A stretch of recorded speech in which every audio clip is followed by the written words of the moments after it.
تم سب آپس میں بھائی بھائی بن گئے ہو، اس کے باوجود تمہارے اندر یہ کفر کی کیفیت کیسے ہو سکتی ہے؟ کفر کی طرف تم کیسے پھر سکتے ہو؟ اسلام کو کیسے چھوڑ سکتے ہو؟ وَكَيْفَ تَكْفُرُونَ وَأَنْتُمْ تُتْلَىٰ عَلَيْكُمْ آيَاتُ اللَّهِ، جبکہ تمہارے سامنے اللہ کی آیتیں پڑھ کر سنائی جا رہی ہیں، وَفِيكُمْ رَسُولُهُ، اور تمہارے درمیان اللہ کا رسول موجود ہے۔ تو آپ غور کیجئے کہ قرآن نازل ہو رہا ہے، اللہ کے رسول موجود ہیں، اس کی یعنی اللہ کے رسول کی موجودگی میں یہ انتشار کی کیفیت پیدا ہو گئی ہے۔ اللہ نے تعجب کیا، یہ کیسے جو ہے حماقت کی بات ہے، تم لوگ جو ہے دین کو چھوڑ کر انتشار کی طرف جا رہے ہو، کفر کی طرف جا رہے ہو، جبکہ اللہ کا رسول موجود ہے، اس کا قرآن نازل ہو رہا ہے۔ وَمَن يَعْتَصِم بِاللَّهِ فَقَدْ هُدِيَ إِلَىٰ صِرَاطٍ مُسْتَقِيمٍ، اللہ نے کہا کہ تمہارے لیے راستہ کیا ہے؟ جو اللہ سے وابستہ ہو جاتا ہے، اللہ سے مضبوط تعلق قائم کرتا ہے، فَقَدْ هُدِيَ إِلَىٰ صِرَاطٍ مُسْتَقِيمٍ، اس کو سیدھا راستہ دکھا دیا جاتا ہے۔ ہم ہر نماز میں ہر رکعت میں سورہ فاتحہ پڑھتے ہیں اور دعا کرتے ہیں اہدنا الصراط المستقیم، سیدھا راستہ ہمیں دکھا۔ تو یہ صراط مستقیم کیا ہے؟ اللہ نے کہا کہ جو اللہ سے وابستہ ہو جاتا ہے اس کو سیدھا راستہ ملتا ہے۔ گویا اللہ سے تعلق یہ سب سے بڑی بنیاد جس پر اس پوری امت کو جمع ہونا ہے کہ ہم سب کا جو خدا ہے وہ اللہ ہے، ہم سب کا جو پروردگار ہے وہ اللہ ہے۔ تو اللہ سے تعلق، اللہ تعالیٰ کا تقوی، یہ ہماری سب سے پہلی بنیاد۔ اسی لیے اللہ نے کہا کہ یا ایھا الذین آمنوا اتقوا اللہ حق تقاتہ، انہیں آیتوں کے اندر کہ اے لوگوں جو ایمان لائے ہو اللہ کا تقوی اختیار کرو جیسا کہ اس کا حق ہے، یعنی اللہ کا تقوی اگر تمہارے اندر ہو جائے گا تو تم ایک ہوگے۔ اللہ کا تقوی نہیں ہوگا تو مسالک اور مختلف جماعتوں کی عصبیتیں یہ سامنے آئیں گی اور آپ کے اس اتحاد کو جو ہے پارا پارا کریں گے۔ تو آپ کو ہم سب کو جوڑنے والی جو چیز ہے وہ اللہ کی وحدانیت، اللہ سے تعلق، اللہ سے وابستگی۔ تو اللہ سے وابستگی کے نتیجے میں اللہ نے کہا کہ آپ کو سیدھا راستہ ملتا ہے، اللہ کا تقوی اختیار کرو جیسا کہ اس کا حق ہے۔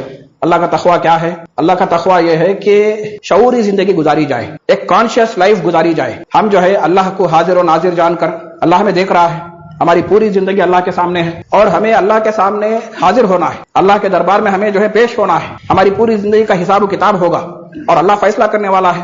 اس احساس کے ساتھ جب ہم زندگی گزارتے ہیں اور نافرمانیوں سے اپنے آپ کو ہم بچاتے ہیں، صراط مستقیم پر ہم قائم ہوتے ہیں، تو یہ تقوی کی زندگی ہے۔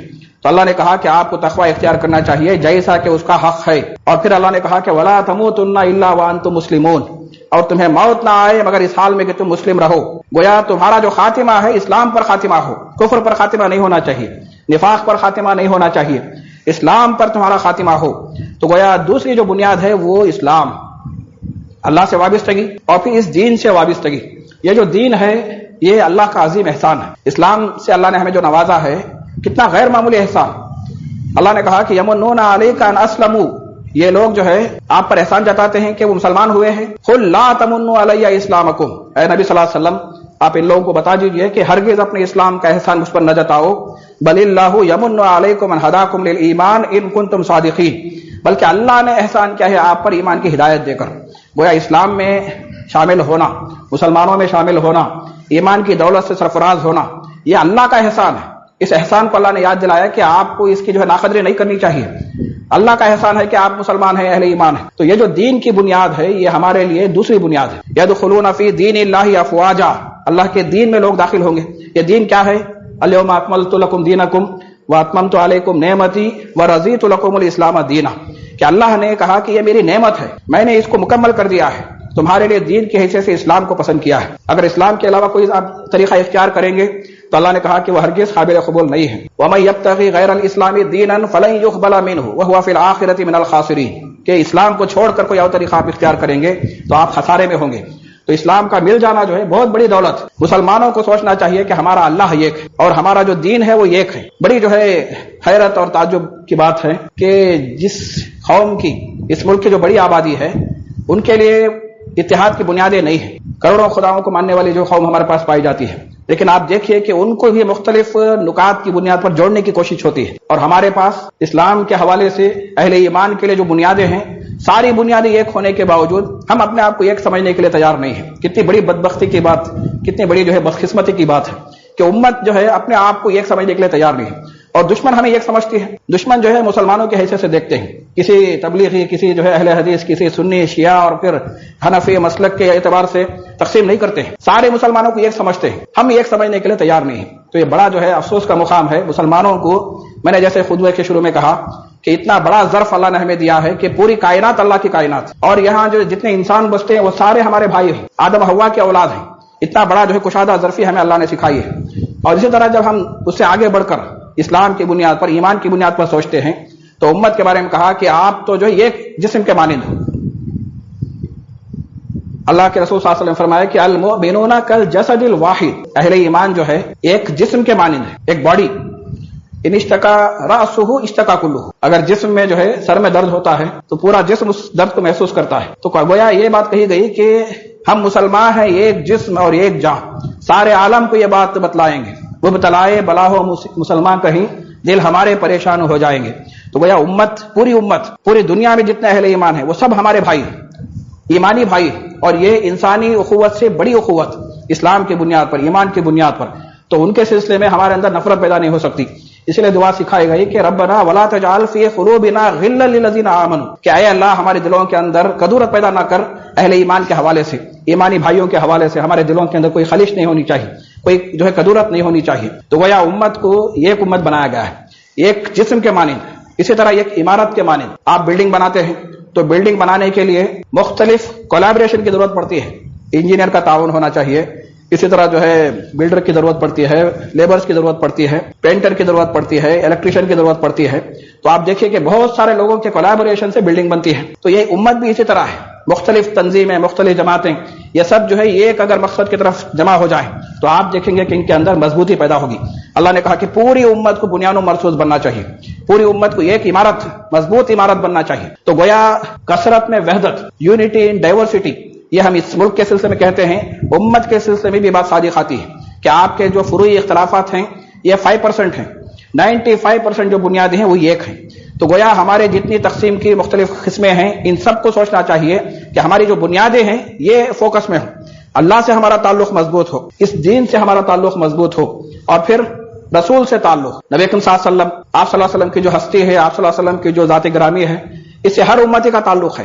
کوئی امتی نہیں کہہ سکتا کہ اس اللہ کے رسول صلی اللہ علیہ وسلم سے ہمارا کوئی تعلق نہیں ہے۔ ہر امتی جو ہے نبی اکرم صلی اللہ علیہ وسلم سے والہانہ محبت کرتا ہے۔ تو یہ جو بنیاد ہے، رسول ہمارے ایک، اللہ کے رسول صلی اللہ علیہ وسلم کی بنیاد پر پوری امت ایک امت۔ تو گویا اللہ کی بنیاد پر، اس کے دین کی بنیاد پر، اور اس کے رسول کی بنیاد پر۔ چوتھی جو بات ہے وہ ہے کعبۃ اللہ، بیت اللہ، قبلہ، نماز بھی امت کو جوڑنے والی ایک جو ہے بڑی عبادت، اور ہر نماز میں ہم جو رخ کرتے ہیں کعبۃ اللہ کی طرف کرتے ہیں۔ تو یہ جو قبلہ ہمارا ایک ہے، یہ قبلہ بھی دنیا بھر کے مسلمانوں کو ایک بنانے کے لیے کافی ہے۔ اسی لیے کہا گیا کہ حرم پاک بھی، اللہ بھی، قرآن بھی ایک۔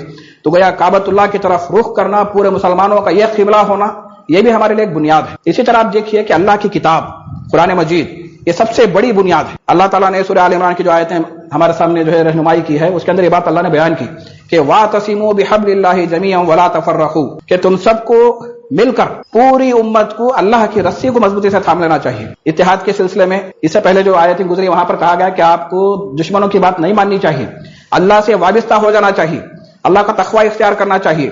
اب اللہ سے جو وابستگی ہے، آپ دیکھیے کہ اللہ تعالیٰ جو ہے کوئی ایسی ہستی نہیں ہے جسے آپ محسوس کریں اور اس سے وابستہ ہو جائیں، اللہ سے گلے لگائیں۔ کوئی جو ہے محسوس ہونے والی ہستی اللہ کی نہیں ہے، تو اللہ سے تعلق کیسے قائم ہوگا؟ تو اللہ نے کہا کہ اس کا ذریعہ جو ہے اس کی کتاب ہے، اس کتاب سے آپ تعلق قائم کریں گے تو آپ اللہ سے تعلق قائم کریں گے۔ تو وہاں پر جو بات اللہ سے وابستگی کی اللہ نے کہی، کچھ ہی آیت، 2 ہی آیتوں کے اندر اللہ نے کہا کہ وَاعْتَصِمُوا بِحَبْلِ اللَّهِ جَمِيعًا، تم سب کو مل کر اللہ کی رسی کو پکڑ لینا چاہیے۔ اللہ کی رسی کیا ہے؟ رسی جو ہے یہ تعلق کا ایک استعارہ ہے، کنیکشن۔ آپ کے پاس ایک سرا ہے، ہمارے پاس ایک سرا ہے، تو رسی کے ذریعے ہم کنیکٹڈ ہیں۔ تو کنیکشن کے لیے اللہ نے کہا کہ ایک رسی ہے جس سے آپ کو جو ہے وابستہ ہو جانا چاہیے۔ کیا ہے رسی؟ رسی جو ہے یہ معاہدے کی بھی ایک علامت ہے، ایک معاہدہ ہے، ایک کانٹریکٹ ہے، ایک عہد وفا ہے، عہد جو ہے الست ہے۔ تو گویا تعلق کی بنیاد بھی اور وفا جو ہے یعنی عہد وفا بھی اس کے اندر شامل ہے۔ یہ حبل اللہ کیا ہے؟ اللہ کی رسی کیا ہے؟ تو نبی اکرم صلی اللہ علیہ وسلم نے اس کی وضاحت فرمائی اور مفسرین نے بھی اس کی وضاحت فرمائی کہ یہ جو رسی ہے، اللہ کی رسی، کتاب اللہ ہوا حبل اللہ، کہ اللہ کی جو کتاب ہے یہی اللہ کی رسی ہے، ممدود من السماء الی الارض، جو آسمان سے لے کر زمین تک اس کو جو ہے چھوڑ دیا گیا ہے۔ ایک سرا اللہ کے پاس ہے تو دوسرا سرا انسانوں کے لیے چھوڑ دیا گیا ہے، بندوں کے لیے چھوڑ دیا گیا ہے۔ تو جو بھی اللہ سے وابستہ ہونا چاہتے ہیں وہ اس رسی کے ذریعے وابستہ ہو سکتے ہیں، اس کتاب کے ذریعے وابستہ ہو سکتے ہیں۔ اسی لیے کہا گیا یا یحییٰ خذ الکتاب بقوہ، اے یحییٰ اس کتاب کو مضبوطی سے تھام لو۔ اللہ نے کہا کہ والذین یمسکون بالکتاب واقاموا الصلاۃ انا لا نضیع اجر المصلحین، کہ جو لوگ اللہ کی کتاب سے مضبوط تعلق قائم کرتے ہیں، اس کو مضبوطی سے پکڑ لیتے ہیں، تمسک کرتے ہیں، یعنی بڑی مضبوطی کے ساتھ، گرپ کے ساتھ آپ جو ہے اللہ کی کتاب کو آپ تھامتے ہیں، اور پھر اس کے بعد نماز قائم کرتے ہیں. تو گویا اتحاد کی تعلیم پہلے دی گئی، اس کے بعد کہا گیا کہ آپ کو نماز قائم کرنا ہے. اللہ تعالیٰ ایسے اصلاح کرنے والوں کے اجر کو ضائع نہیں کرتا ہے. تو گویا کتاب اللہ کی جو کتاب ہے یہ امت کو جوڑنے والی کتاب، اس کتاب کو ہم نے پسے پوش ڈال دیا، جس کا نتیجہ ہم دیکھتے ہیں کہ آج امت جو ہے کئی ٹکڑوں میں اور فرقوں میں محسوس ہوتی ہے، کئی جو ہے تقسیم اس کے اندر محسوس ہوتی ہے. وجہ کیا ہے؟ ہم نے قرآن مجید کو پسے پوش ڈال دیا ہے. قرآن سے تعلق ہمارا وہ مثالی تعلق نہیں ہے جو اللہ چاہتا ہے. یہ جو کتاب ہے یہ صرف جو ہے کچھ واضح و نصیحت کی کتاب نہیں ہے، بلکہ یہ کتاب تو انقلاب کی کتاب ہے. اللہ نے کہا کہ آپ کو اس کتاب کے ذریعے انقلاب برپا کرنا ہے. وجاہدہم بہ جہادا کبیرا، اس قرآن کے ذریعے آپ بڑا جہاد دنیا میں کریں، یعنی اس قرآن کے پیغام کو لے کر آپ دنیا میں کھڑے ہو جائیں. تو قرآن مجید کو تھامنا یہ اللہ کی رسی ہے، اسی کے ذریعے آپ اللہ سے تعلق قائم کر سکتے ہیں. یہ بڑی جو ہے حیرت کی بات، تعجب کی بات ہے کہ آپ یہ کہیں کہ ہمیں اللہ سے محبت ہے لیکن اس کی کتاب سے کوئی محبت نہیں ہے. یہ ناممکن ہے کہ آپ کو اللہ سے محبت ہو اور کتاب سے محبت نہ ہو. اللہ سے محبت ہوگی تو آپ اللہ کی کتاب سے بھی وابستہ ہوں گے. اللہ سے محبت ہوگی تو آپ کو اس کا قبلہ بھی عزیز ہوگا، آپ کو مسجدیں عزیز ہوں گی، آپ کو جو ہے نبی کریم صلی اللہ علیہ وسلم کی ذات گرامی عزیز ہوگی، پوری انسانیت آپ کے لیے عزیز ہوگی، امت مسلمہ آپ کے لیے عزیز ہو جائے گی اگر اللہ سے تعلق ہمارا صحیح ہو. اللہ سے محبت، اللہ نے کہا کہ والذین آمنوا اشد حبا للہ، جو اہل ایمان ہے وہ آپ اللہ سے شدید محبت کرتے ہیں. ہماری پہچان اللہ نے بیان کی. اللہ نے اپنے محبت اور احسانات کا بڑا جو ہے مظاہرہ کیا ہے، اس کے فضل کے بغیر ہم جی نہیں سکتے. اس نے ہم پر مسلسل عنایات کی. محبت کا نتیجہ ہے اللہ یہ چاہتا ہے کہ ہم اس سے ریٹرن میں محبت کریں، اللہ سے تعلق ہمارا قائم ہو، مضبوط ہو. اور اس کی پہچان کیا ہے؟ نماز ہم پڑھتے ہیں اقیم الصلاۃ لذکری، نماز پڑھتے ہیں اللہ کو یاد کرنے کے لیے. آپ اللہ سے جو ہے بے تعلق ہو کر نماز پڑھیں کوئی فائدہ نہیں ہوگا. آپ اللہ سے محبت کے دعوے کریں لیکن کتاب اللہ سے کوئی تعلق نہیں، قرآن مجید سے کوئی کنیکشن نہیں ہے، قرآن مجید پڑھنے کی توفیق نہیں ہوتی، قرآن مجید سمجھنے کی توفیق نہیں ہوتی ہے، قرآن پر عمل کرنے کی توفیق نہیں ہوتی ہے. بڑی بدبختی کی بات ہے، محرومی کی بات ہے کہ اور یہ دوغلا پن ہے کہ آپ کہیں کہ اللہ سے محبت ہے اور قرآن مجید سے کوئی کنیکشن نہیں ہے. یہ ناممکن ہے. آپ کو اللہ سے محبت ہوگی تو آپ اللہ کی کتاب سے مسلسل وابستہ رہیں گے، زندگی بھر وابستہ رہیں گے. صبح و شام اس کی تلاوت کریں گے، اس کے پیغام کو سمجھنے کی کوشش کریں گے، اللہ کے پیغام کی روشنی میں زندگی گزاریں گے. یہ اللہ چاہتا ہے کہ پوری امت اس قرآن کی روشنی میں متحد ہو جائے، قرآن کی بنیاد پر ہم جو ہے وابستہ ہو جائیں. اور پھر آپ دیکھیے کہ ایک بڑی بنیاد اللہ تعالیٰ نے آیتوں کے اندر کہا کہ اللہ کی رسی کو مضبوطی سے تھام لو اور تفرق میں مبتلا نہ ہو جاؤ. متفرق ہونے کی ضرورت نہیں، الگ الگ پہچان بنا کر جو ہے اس کو بڑا بنانے کی ضرورت نہیں ہے. اور پھر کہا کہ وَاذْكُرُوا نِعْمَتَ اللَّهِ عَلَيْكُمْ إِذْ كُنتُمْ أَعْدَاءً فَأَلَّفَ بَيْنَ قُلُوبِكُمْ فَأَصْبَحْتُمْ بِنِعْمَتِهِ إِخْوَانًا. یاد کرو اللہ کے اس نعمت کو، تم ایک دوسرے کے دشمن تھے، اللہ نے تمہیں اسلام کی بنیاد پر بھائی بھائی بنا دیا ہے. اس نعمت کو یاد کرو. وَكُنْتُمْ عَلَى شَفَا حُفْرَةٍ مِنَ النَّارِ، اور تم آگ سے بھرے ہوئے گڑھے کے کنارے کھڑے تھے، اللہ نے تمہیں بچا لیا ہے، صحیح راستہ دکھا دیا ہے، جنت کا راستہ. تمہارے اوپر اللہ کا اتنا احسان ہوا ہے. کذالک یبین اللہ لکم آیاتہ لعلکم تہتدون، کہ اللہ تعالیٰ اس طرح آیتیں اپنی واضح کرتا ہے، نشانیاں، تاکہ تم جو ہے صحیح راستے پر آ جاؤ. اس کے بعد اللہ تعالیٰ نے ایک بڑا مقصد امت کے سامنے پیش کیا ہے. یہ مقصد اگر امت کے سامنے واضح ہو جائے تو آپ دیکھیں گے کہ ہمارے اندر جو فروعی اختلافات ہیں، فروعی ہماری جو پہچان ہے وہ جو ہے کمزور ہو جائے گی اور وہ فوقیت نہیں پائے گی. آج دیکھیے کہ مساجد، کعبۃ اللہ کی بات جہاں پر میں نے کہی، وہاں پر یہ بات یاد رکھنے کی ضرورت ہے کہ جو مسجدیں ہیں یہ اسی کعبۃ اللہ کی جو علامتیں ہیں، اسی کے جو ہے ریپلیکیشنز ہیں. ہر جگہ اللہ کا گھر، مسجد اللہ کا گھر ہے. مسجد اللہ کی عبادت کے لیے ہوتی ہے، مسجد نماز کے لیے ہوتی ہے، مسجد امت کو جوڑنے والی ہوتی ہے. لیکن آپ دیکھیے بدقسمتی ہماری کہ ہم نے مساجد کو بھی لیبل لگا دیا ہے کہ یہ مسجد جو ہے فلاں مسلک سے متعلق ہے اور غیر متعلق احباب کے لیے کوئی جو ہے اس کے اندر گنجائش نہیں ہے. ایک طرح سے تعصب، ایک طرح سے دشمنی کی کیفیت، ایک طرح سے تناؤ کی کیفیت آج امت میں مساجد کے حوالے سے پائی جاتی ہے. حالانکہ یہ مسجدیں جو ہے متحد کرنے کے لیے ہیں، مسجدوں کی بنیاد پر سارے مسلمان ایک ہیں. تو گویا ہم نے بنیادوں کو چھوڑا، بنیادوں کو ہم نے فراموش کیا، تو فروعی اختلافات جو ہے وہ حاوی ہو گئے اور امت کے اندر انتشار کی کیفیت پیدا ہو گئی. یہ جو انتشار کی کیفیت ہم دیکھتے ہیں، ایک ضروری بات آپ سن لیں کہ امت اگر آپس میں جو ہے متحد نہیں ہے اور وہ لڑ رہی جھگڑ رہی ہے تو یہ گویا جو ہے ہمارے کرتوتوں کی ایک سزا ہے. اللہ تعالیٰ جو ہے مختلف قسم سے عذاب نازل کرتا ہے. قرآن مجید میں اللہ نے کہا کہ قل هو القادر علی ان یبعث علیکم عذابا من فوقکم، اللہ اس بات پر قادر ہے کہ آپ پر عذاب لائے اوپر سے، آسمان سے، بارش کے ذریعے، طوفان کے ذریعے، مختلف طریقوں سے اللہ تعالیٰ آپ پر عذاب لا سکتا ہے، جیسے اس سے پہلے قوموں پر عذاب اللہ نے بھیجا ہے. قل هو القادر علی ان یبعث علیکم عذابا من فوقکم او من تحت ارجلکم، یا تمہیں زمین سے کوئی جو ہے آفت نکال دے، زمین سے زلزلہ پیدا ہو سکتا ہے، سونامی پیدا ہو سکتی ہے اور انسان تباہ ہو سکتے ہیں، تو اللہ تعالیٰ اس بات پر قادر ہے کہ آپ پر عذاب لائے اوپر سے یا نیچے سے. اور تیسرا آپشن اللہ نے وہاں پر بیان کیا. اس کے علاوہ ایک اور ایک طریقہ ہے جس سے عذاب آ سکتا ہے. او یلبسکم شیعا، یا تمہیں آپس میں لڑا دے. فیذیق بعضکم باس بعض، اور ایک دوسرے کو وہ جو ہے پریشان کرے، ایک دوسرے کو تکلیف دیں. تو آپ دیکھیے کہ عذاب کے ذکر کی جگہ اللہ نے کہا کہ اگر امت آپس میں منتشر رہے گی تو یہ بھی عذاب کی ایک شکل ہے کہ آپ نے اپنے جو ہے وہ کام نہیں کیے ہیں، اللہ کی آپ نے جو ہے نعمتوں کی ناقدری کی، اس کے نتیجے میں ایک کیفیت ہے. تو بڑا جو ہے ایک چیلنجنگ سچویشن، امت کو جو ہے سوچنے پر مجبور کرنے والی بات کہ ہم اگر متحد نہیں ہیں تو یہ اللہ کا عذاب ہے، ایک جو ہے اللہ کی طرف سے سزا ہے. بچنے کا راستہ کیا ہے؟ اللہ کی کتاب سے وابستگی، اس کتاب کے مشن کے لیے تیار ہو جانا.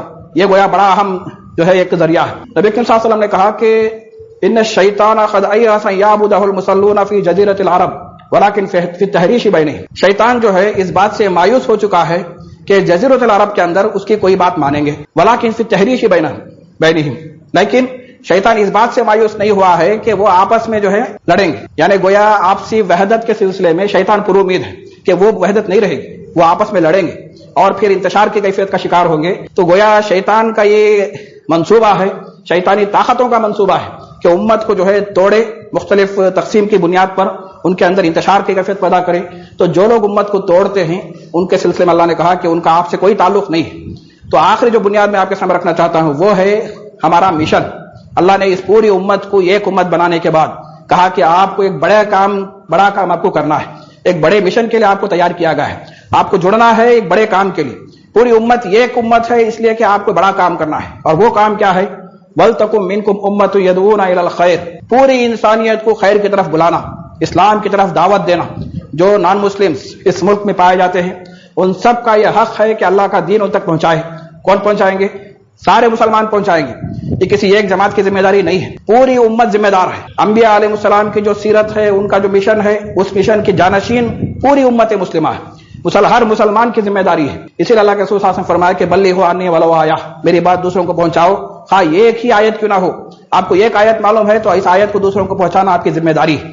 تو گویا ہر مسلمان کی ذمہ داری ہے کہ اللہ کا دین لوگوں تک پہنچائے، لوگوں کو خیر کی طرف دعوت دے، اسلام کی طرف دعوت دینا، انسانوں کو اللہ کا تعارف کرانا، رسول کا تعارف کرانا، قرآن کا تعارف کرانا، اور اسلام کی تعلیمات کا تعارف کرا کر ان کو دین کی طرف بلانا، اور پھر ان کو جو ہے اس نظام حیات کے لیے آمادہ کرنا ایک بڑا کام ہے. اللہ نے کہا کہ یدعون الی الخیر ویأمرون بالمعروف وینہون عن المنکر، اور کام کیا ہے؟ اچھائیوں کا حکم دینا، برائیوں سے لوگوں کو روکنا. یعنی گویا آپ کی جو پوزیشن ہے، اللہ نے کہا کنتم خیر امت، بہترین امت، سارے انسانوں کے اندر بہترین گروہ امت مسلمہ. اور کام کیا ہے؟ تأمرون بالمعروف وتنہون عن المنکر، اچھائیوں کا حکم دینا، برائیوں سے لوگوں کو روکنا. گویا معاشرے کے اندر اسلامی اقدار کو جاری و ساری کرنا، اسلامی نظام کو قائم کرنا، معاشرے سے برائیوں کا خاتمہ ہو، اچھائیوں کا فروغ ہو، اسلامی نظام قائم ہو جائے. تو یہ بڑا مشن ہے جو امت کی دیا گیا ہے. آپ غور کیجئے کہ اگر امت کا ہر فرد، ہر مسلک کا، ہر جماعت کا فرد یہ سمجھے کہ ہماری ذمہ داری یہ ہے، تو آپ دیکھیں گے کہ ہمارے اندر اشتراک پیدا ہوگا، ایک کوارڈینیشن پیدا ہوگا.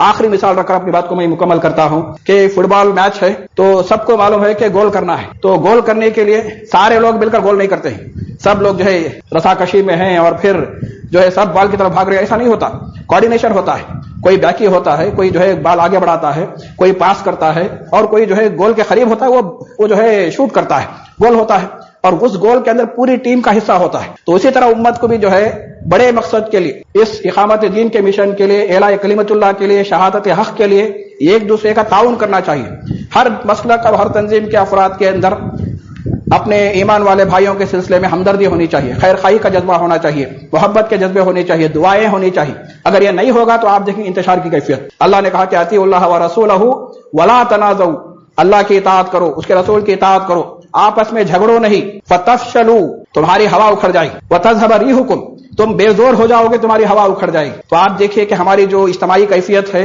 اس میں جو بے وقتی محسوس ہوتی ہے اور کوئی زور اور روب اور دبدبہ محسوس نہیں ہوتا ہے، اس کی وجہ کیا ہے؟ آپسی انتشار. تو گویا امت کی وحدت ہی میں برکت ہے. یہ ساغر و شیش و لال و گوہر سالم ہے تو قیمت پاتے ہیں. یوں ٹکڑے ٹکڑے ہوں تو فقط چبھتے ہیں لہو رلواتے ہیں. یہ جو جھومر ہے اگر یہ ٹکڑے ہو جائے تو اس کی کوئی اہمیت نہیں ہے. یہ سب جمع ہوگی تو آپ دیکھیں گے روشنی ہوگی, خوبصورتی ہوگی. یہی امت کی جو ہے وحدت کا پیغام ہے. اللہ تعالیٰ ہمیں ان باتوں کا فہم نصیب فرمائے اور ہم سب کو اللہ تعالیٰ اس کام کے لیے آمادہ کرے جو اللہ نے ہمیں سمجھایا ہے. بارک اللہ لنا ولکم فی القرآن العظیم ونفعنا وإياکم بالآیات والذکر الحکیم. انہ تعالیٰ جواد کریم ملک قدیر بر رؤوف الرحیم رب حلیم.